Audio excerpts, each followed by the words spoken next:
Okay, this is the video to finish up all the examples from 5.4, 5.5, and 5.6 that we skipped over during notes time.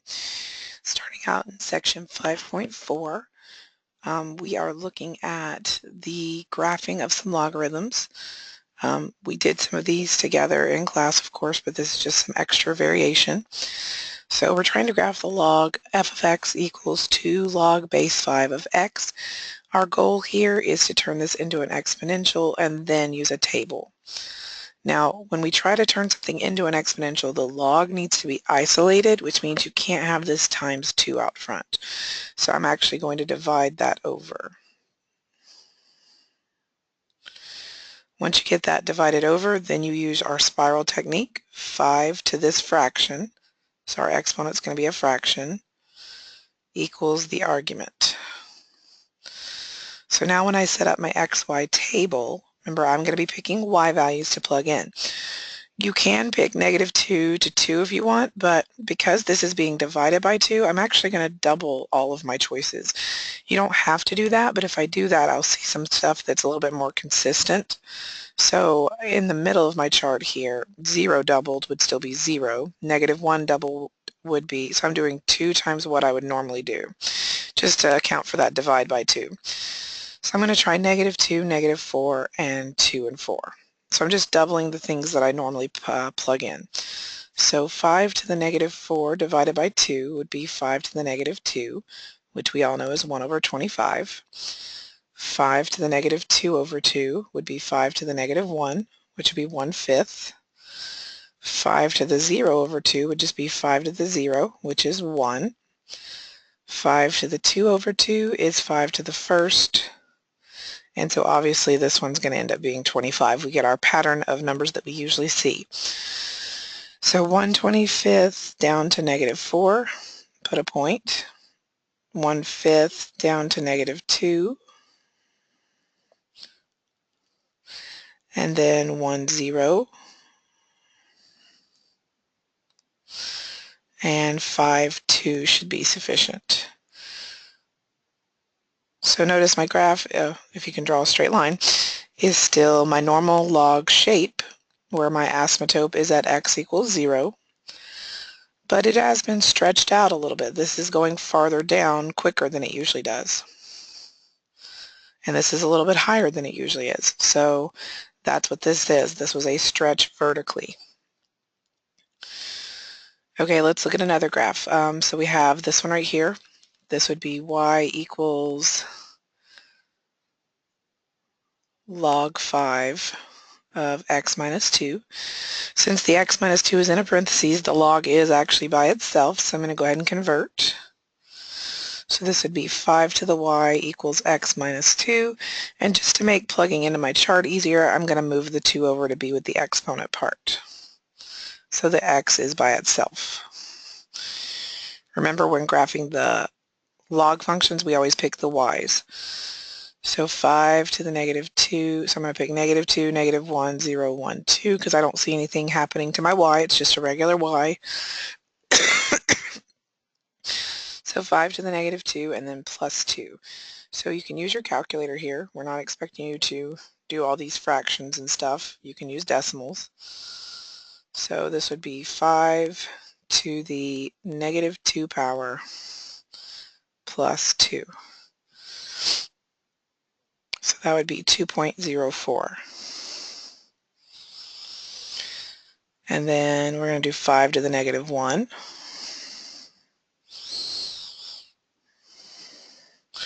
And then plus 2 be 2.2. 5 to the 0 is 1, plus 2 would be 3. 5 to the 1st is 5, plus 2 would be 7. And 5 squared is 25, plus 2 would be 27. So we're probably not going to graph that last point. So notice this starts at 2.04 down to 2. And then 2.2 down to -1.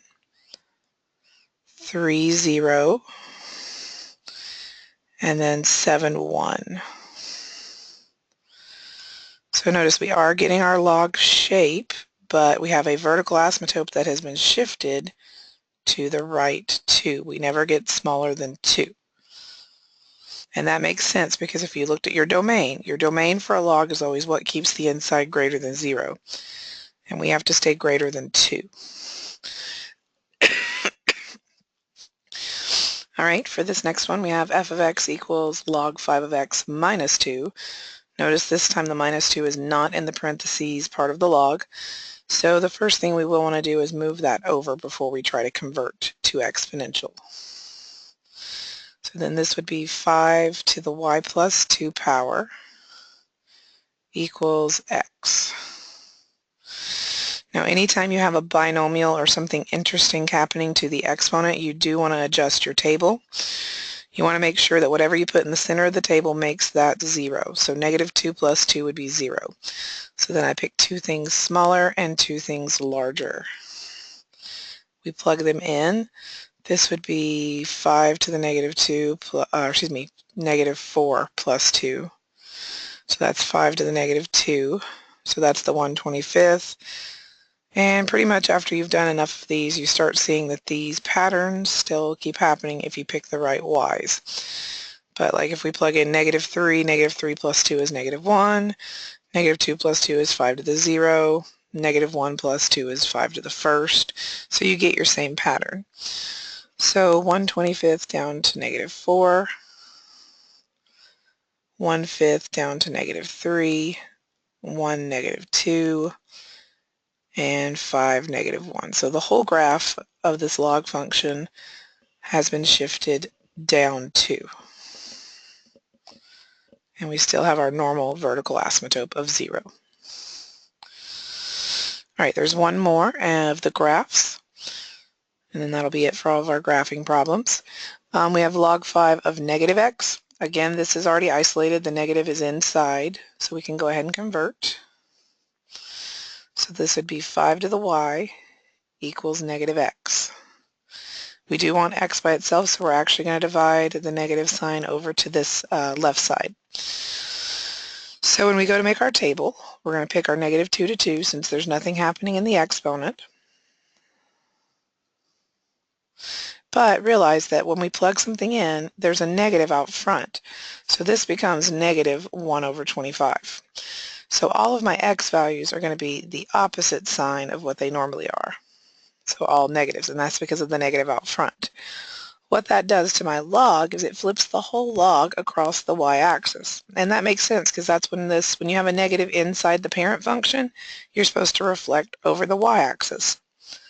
That's what we learned when we learned about transformations. So notice the log graph is still just a mirror image, but on the other side. And our vertical asymptote is still 0, it's just our domain is on the left side instead of the right. So that is it for the graphing one. So there's a few more. The only thing left in 5.4 was both groups didn't get to see number 10, so I'm going to make sure I do that one real quick. And then we're going to jump over to 5.5.5.6 to finish up any examples. This says if interest is compounded continuously at a rate of 6% per year, so that's my R, 0.06. Because of the word continuously, I know I'm using the PERT formula.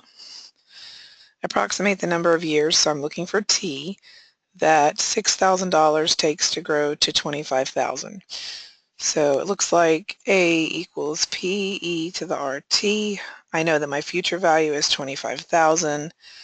My current value is 6,000. E is a number, and we have 0.06 and T. So because E is going to be my base since it has the exponent attached to it, there's no way 25,000 or even 6,000 can have the same base as E. E is a really weird non-repeating, non-terminating decimal. So usually the best idea is to get this base that has the variable attached to it by itself. So you're going to divide over by that 6,000 first. And you can also cancel out some zeros here. Essentially, there's 3 zeros on top and 3 zeros on bottom. Now that this base is isolated, we can convert this to an exponential. And if it was me, I would use the idea that this is log base E. So this would be log blank blank equals blank. My base is E. The exponent attached to that, remember, goes to the other side. Now t is going to be able to be solved for, and then the argument is the other piece, so 25 over 6. We don't write log base e, so I'm going to convert that to natural log of 25 over 6 equals 0.06 t, and all I have to do to finish solving for t is divide by 0.06. So let's use our calculator to figure out this, because you're not going to give somebody an answer like that. Even though that's the exact solution, it's not how we would talk about it. So natural log, oops, I have to type it in parentheses. So 25 divided by 6, close parentheses, natural log, and then divide that by 0.06. It's 23.79, or approximately around 24 years, almost. So it'll take a while for that to grow from 6,000 to 25,000. That's 4 times the amount that you started with.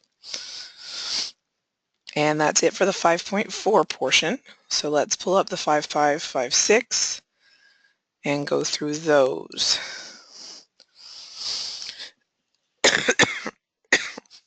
Excuse me.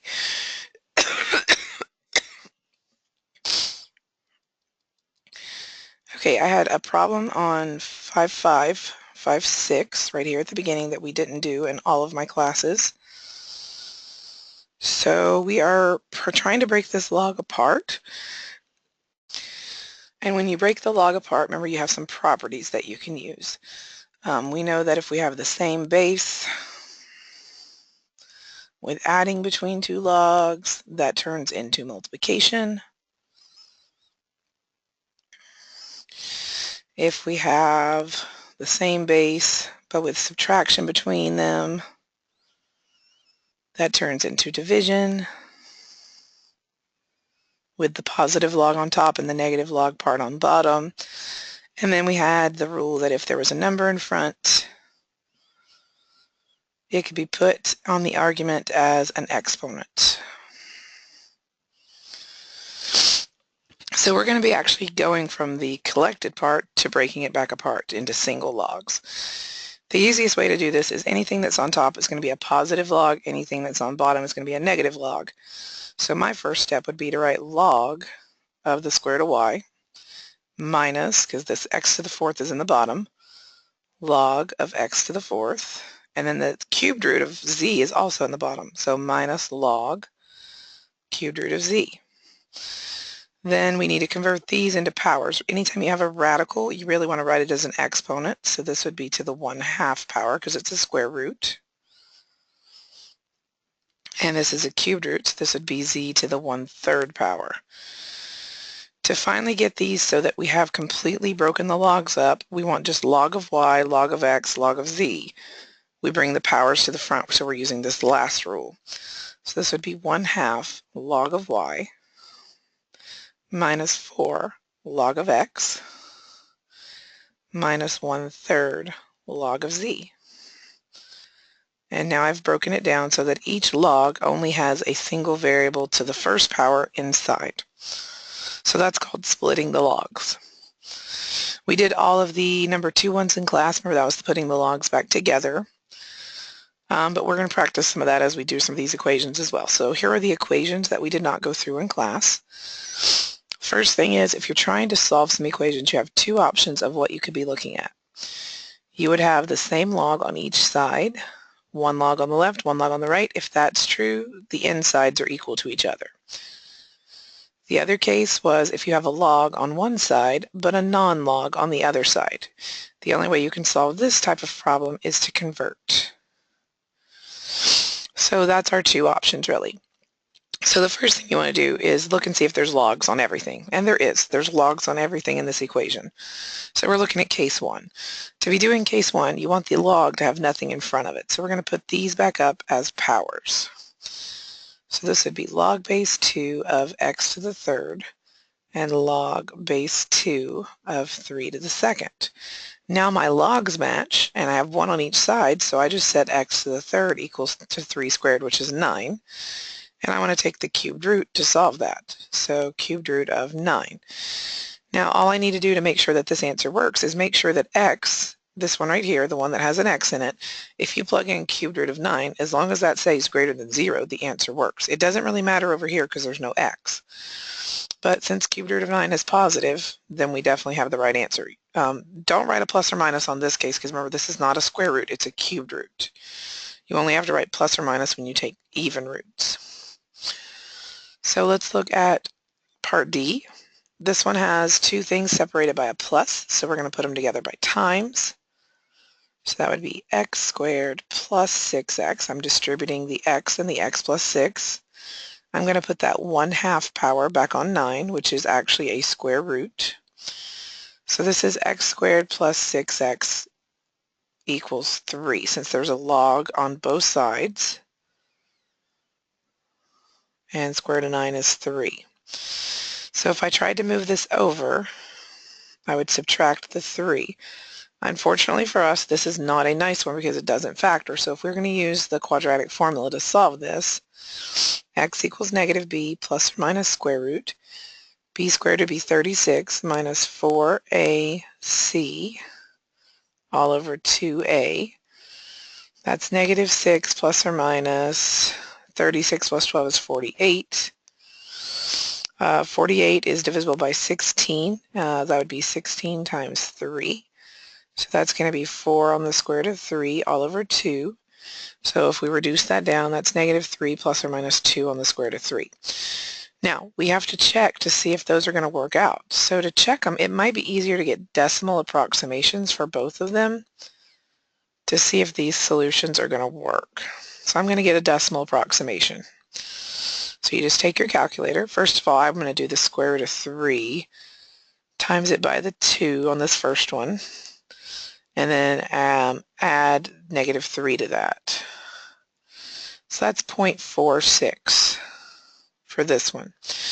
This one's going to be negative because everything's negative on it, so square root of 3 times a negative 2, and then subtract the 3 from that. That's negative 6.46. So remember, these have to stay greater than 0 for this to be a true solution. If you put in 0.46, 0.46 is definitely bigger than 0. So that one's good. 0.46 plus 6 is also greater than 0. That's good. So this solution right here is good. But negative 6.46 is not greater than 0. That one fails the very first one, so that solution is bad. Now, we won't give you one on the test where you have to do quadratic formula, but I did want you to see that sometimes even solving these log equations, you get a quadratic that doesn't factor, and so you have to rely on your skill of how else can I solve for x. All right, let's look at f and g. F, we have a 2. See, this 2 right here is not got a log connected to it at all. That means this is the method where we can't get logs on both sides. So we're going to get all of our logs on the same side by subtracting this guy over. So minus log of x minus 2. Subtracting it because there's a plus sign there. Because this is a minus between the two logs and they have the same base, we set that up as a division. And then because there's no log on the right side, you have to convert. This is understood to be base 10 since there was no base written. So 10 to the second equals this. We would multiply out 10 to the second is 100. Put 100 over 1 and cross multiply. So that's 100x minus 200 equals 57x. I would subtract the 100x over. That's negative 200 equals negative 43x. Divide both sides by negative 43. So it's going to come out as positive 200 over 43 because that is not reducible, but it is positive because they were both negative. And if you check that, 200 divided by 43 is definitely bigger than 2. So it's going to keep this greater than 0. And 57 is positive. Positive times positive is going to be greater than 0. So it does work in the original equation. Same situation happens here with g. You have to move over that log because there's a 1 that doesn't have a log. So we're going to have to use the conversion method. It's subtraction again, so that makes this into a division. And then remember, e is the base hidden right here. So this is e to the 1 equals all of this. So e to the first equals x over x plus 1. We would cross multiply ex plus e equals x. Now you're trying to solve for x. You need to get all of your x stuff on the same side. So subtract over that e times x. Then factor out the x and divide by the 1 minus e. So I'm kind of running out of room here. So this becomes x equals e over 1 minus e. Okay, so we need an approximation for that because otherwise I don't know how to check that. So this is e to the first divided by parentheses 1 minus e to the first, close parentheses, hit enter. That's negative 1.6. Okay, that is going to fail this test on both of these because negative 1.6 by itself is not greater than 0, and that's what x is. X plus 1, negative 1.6 plus 1 is also not greater than 0, so it failed both. So that means this is not a solution. So we did all that work and it didn't even work out in the equation. So this one is no solution. All right, for the remainder of the notes, a lot of this is just practicing using change of base. So let's look at this.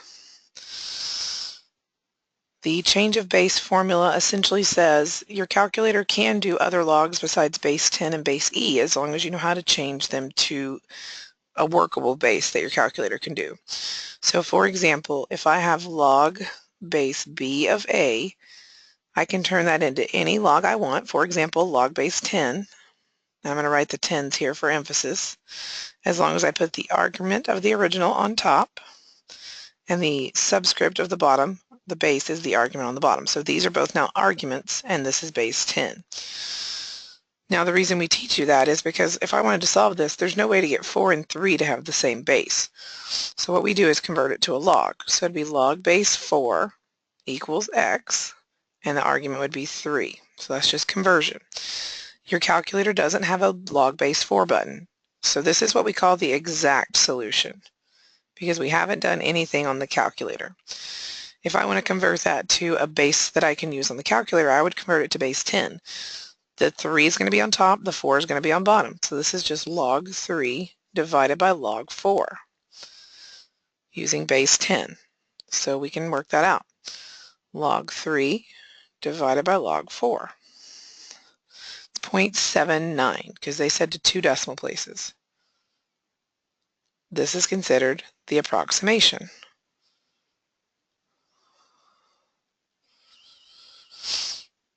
So if you're solving something where the bases are not going to ever match, convert it to a log if you can, and then you can use change of base to get an approximation if needed. And we're going to do that again on number 5. So for number 5, this says use change of base. So this would be log of 20 divided by log of 2. This one would be log of a half divided by log of 6. If you want to use natural log, you can. You can use either one because they're both on your calculator. Because you're dividing, you should get the same answers. So log of 2 divided by, or excuse me, log of 20 divided by log of 2 is 4.32. And log of a half, so 0.5, divided by log of 6 is negative 0.39. This next one says evaluate using change of base without a calculator. Okay, this already looks like change of base because notice they have a different base, or excuse me, they have the same base on top and bottom, but these are different. If you want to go backwards, this base right here will actually go away. You usually are creating that when you pick a base. So what you just have to remember is that the bottom number down here is the original base. So this is log 3 of 243. If you set that equal to x, then we can use our conversion to see if we can solve this. So 3 to the x equals 243. Now 3 to the 4th power I know is 81. That's just one I have memorized. If I times that by another 3, that's 243. So that means 3 to the 5th power is 243. So if I convert that, now they have the same base. So that's kind of interesting, is that if you have a base that matches on top and bottom, you can use these parts to create the log originally, which is the argument in the base. We already talked about in class how A and B are not going to be on test 3, but it is important for the final, so we'll do those the day after we take the test, the next class session. So there's only just a couple more left. This is just solving another equation. Notice there's a 2 here that doesn't have a log, so we need to move all the logs to one side. So minus the log of 2x minus 3 equal to 2. Because this is now a minus between them, that will be a division.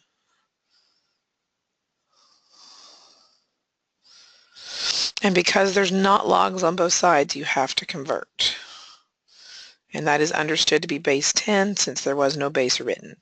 So 10 squared is 100 equal to this. We will need to cross multiply. So that is 200x minus 300 equals 5x plus 1. Subtract over the 5x, add over the 300, and divide. I don't believe that reduces down, but let's check to make sure our numbers on our logs stay positive. I'm pretty sure they will. And you can use a decimal approximation to check this. So 301 divided by 195 is 1.5. So 5 times 1.5 plus 1 is obviously going to be greater than 0. There was no negatives. 2 times 1.5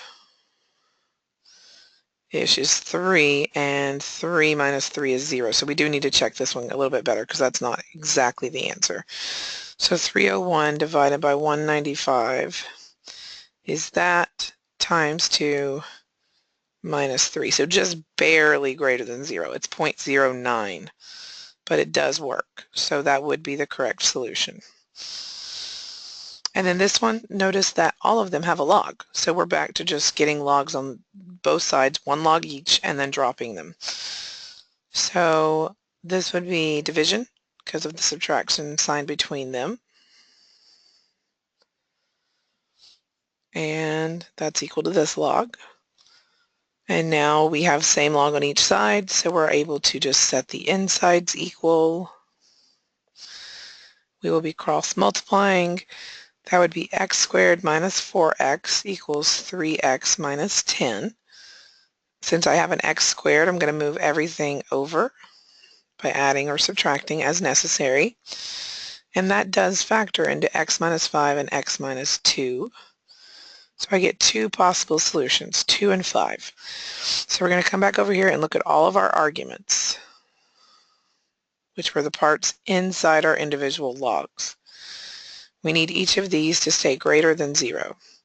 So let's start out with 2. 2 minus 4 is not greater than 0. That means 2 is already out. 5 minus 4 is greater than 0, so that's okay. Since 2 is already out, we don't need to keep checking it. 3 times 5 minus 10 is 15 minus 10. That's greater than 0. And 1 over 5 is greater than 0. So even though we got two solutions, only one of them was correct in the original equation. All right, final example. It says, use the compound interest formula to determine how long it will take a sum of money to double if it is invested at a rate of 6% compounded monthly. So because I see compounded monthly, we're going to be using the regular compounding formula because they did not say the words continuously. We don't know how long, so we're going to be searching for t. That's our question. And our rate, or say our compounding is 12 times a year. Our rate is 0.06. It didn't tell us how much money, but guess what? Because they said the word double, we can just say, let's have $1,000. It doesn't matter as long as you know that the relationship is that it doubled.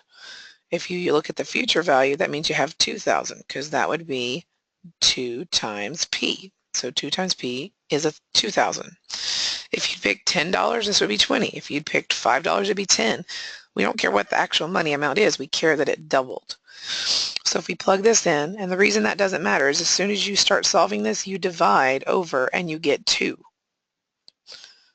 So 0.06 over 12, and then 12 and t. So yeah, we've got to get this big old base. This is a huge base that's connected to that exponent. So to isolate that, we're going to divide both sides by 1,000. So that would be 2 equals all of this.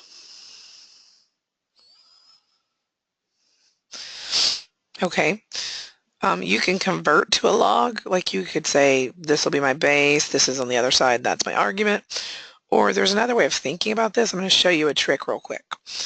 And either way works, but this one might make a little bit more sense. Remember we had the property that said log base m equals log base n, and you could say m equals n. Same base on each side, you just set them in, the n sides equal.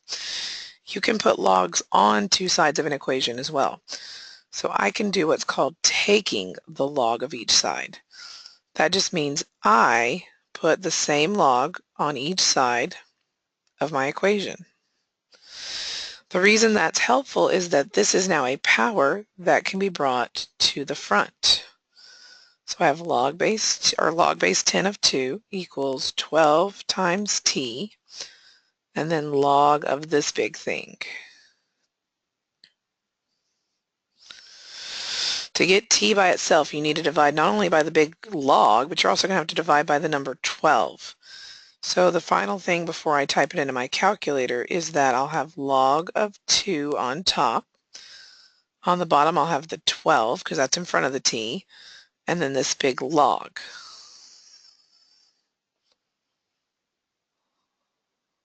Okay, so all we have to do is be careful about how we type that in. So just take your time. So log base of 2 divided by, I'm going to put this whole bottom in a parentheses, so 12 times, and then parentheses again because I need one for this inside of this log, 1 plus 0.06 divided by 12, close parentheses. I want that to be a log. Some of you may have to enter your log first before typing that in, and then close the other parentheses. So let's hit enter, and this says 11.58. So that means that my time is almost 11.5 years, or actually it is around 11.5 years. So if this person wanted to know how long will it take a sum of money to double if your compounding is monthly and your rate is 6%, it doesn't even matter how much money you start with. The doubling time is the same if you have the interest rate and the same compounding. Doubling time has nothing to do with the amount of money. It has to do with interest and compounding amount. And we've just proven that because we just made up our own money amounts. So if you have a 6% rate, compounded monthly, it's going to take about 11.5 years for any amount of money you start with to double. So that is the end of the notes. Hope that you guys can all make it to one of the virtual sessions or both over the next 2 nights. And I'll look forward to seeing you on test day as well.